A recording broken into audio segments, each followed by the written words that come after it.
So you basically said this is going to be like, well, it's almost like, you probably don't see it like this, the two different classes of people. If you're vaccinated or if you're unvaccinated, you have all these rights. If you are vaccinated... That is what it is, so yep.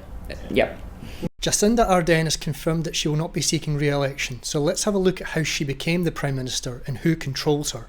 Some may believe that she came to power following a genuine grassroots movement, which gained the trust of the people and supported a hard-working woman through her political journey. The truth is a little different.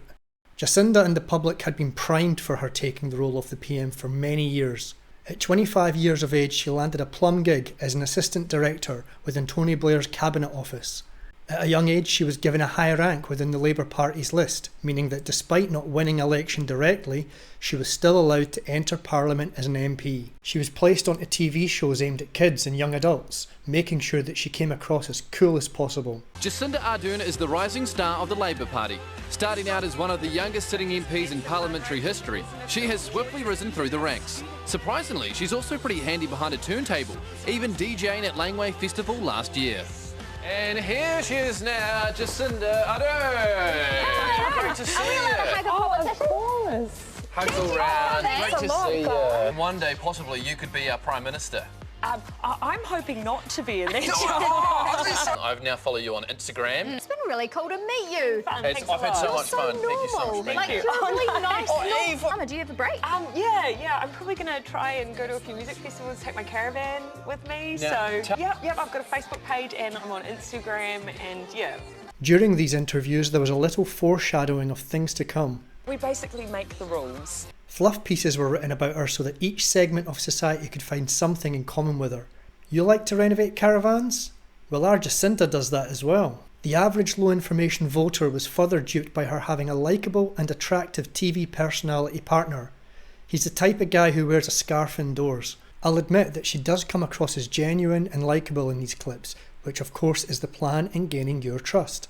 And this is exactly why Old Man Klaus got his claws in, recruiting her for his World Economic Forum, and we know he exerts control over governments by penetrating the cabinets. So that we penetrate the cabinets.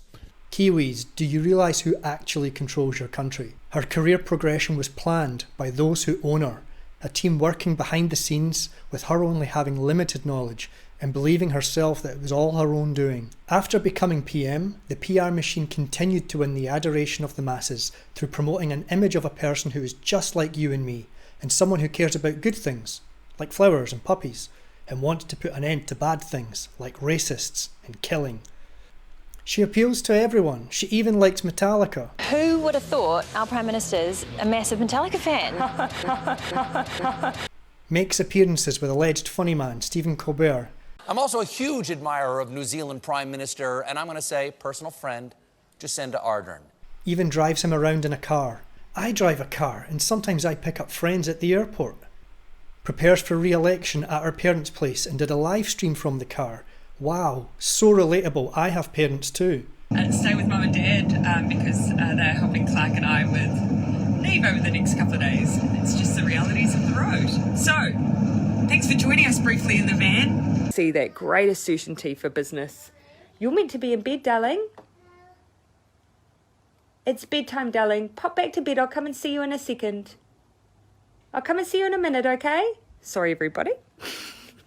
Oh, our kid interrupted our live stream. Such a strong woman to juggle motherhood with being PM. I do believe that was probably spontaneous, but as soon as it happened, she knew her audience would gush over it. Oh, my kid once interrupted me on a work call. I'm just like Jacinda. Some cringy online back and forth with Ed Sheeran. Hook me up, Prime Minister, please. Hello, Ed. My name is Jacinda Ardern. I'm the Prime Minister of New Zealand. Oh, she waves a rainbow flag. That means she's good. They've co-opted pride parades for their own political purposes, you fools. Another live stream from the phone just to say she's checking in with you. And oh, look at me in my casual attire. Just check in with everyone, really. Excuse the casual attire. Can be a messy business putting toddlers to bed. All the facial expressions, the hand touching her chest, the tilty head, are learnt gestures of performative caring. You'll find senior people in government departments and universities all do this. In my opinion, it's a deflection from the bullshit they're spouting. People who graduate from MBA courses often do this crap too. And of course, playing dress up like Justin Trudeau. and hugging people. Oh look, she did a sad face when a bad thing happened and she cuddled people. That means she cares more than others. The media loved that. It's a cult of personality. These tactics were used long before the social media age. Some surprising voices are coming out to support her. Maybe she has always acted purely out of good intentions, but this doesn't stop her being a servant of those with bad intentions. And the modern desire to be perceived as a do-gooder, especially in women, is often expressed by those who are capable of great evil, leading them to be acting out a perpetual routine of performative caring. This was expressed by Jacinda herself, wanting to be remembered as someone who always tried to be kind. This is the diseased mindset that has invaded much of the population. An addiction to the words kindness, altruism, empathy, without having to back the words up with anything other than a superficial hug or a word on a dating profile. My take is that she probably does believe that she's acting virtuously and making decisions that are in the best interests of her citizens. There are times when I see her being genuine, but she knows that there is great political gain in those moments too. However, overarching all of this is my belief that she is unknowingly guided by her masters. It's these headstrong ideologues like Jacinda who are most dangerous. Their hubris makes them blind to any valid criticism and makes them susceptible to being controlled by those who wish to use them for their own surreptitious reasons. The controlled ideologue is capable of making the cruelest of statements through a warm, loving smile.